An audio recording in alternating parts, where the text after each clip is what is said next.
অনেক ক্ষুধার্ত, আমি খুবই অল্প কথা বলে আপনাদেরকে ছেড়ে দিই।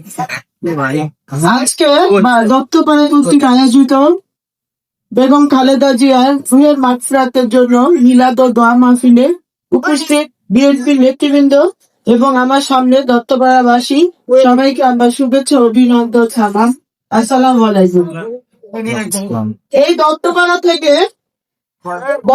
থেকে আমরা যখন বিএনপি ক্লান্তিকাল, তখন এই কয়েকজন লোক আমাদের প্রতিটি প্রোগ্রামে তারা অংশগ্রহণ করত। তার ভিতরে মহিউদ্দিন, বাবা মহিউদ্দিন, তারপরে উজ্জ্বল, কাজল ভাই এবং আরো কিছু লোকজন গিয়ে আমাদের প্রোগ্রাম গুলায় অংশগ্রহণ করত। সেই প্রোগ্রাম এখন আমরা করি খুব স্বাধীনভাবে।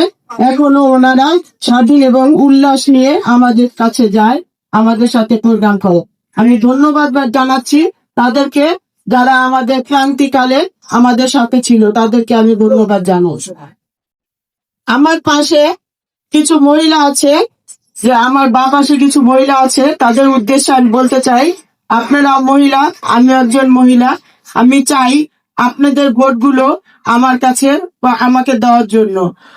কারণ আপনারা যত সহজে আমার কাছে যেতে পারবেন, অত সহজে সবাই আপনারা একজন পুরুষ মানুষের কাছে যেতে পারবেন।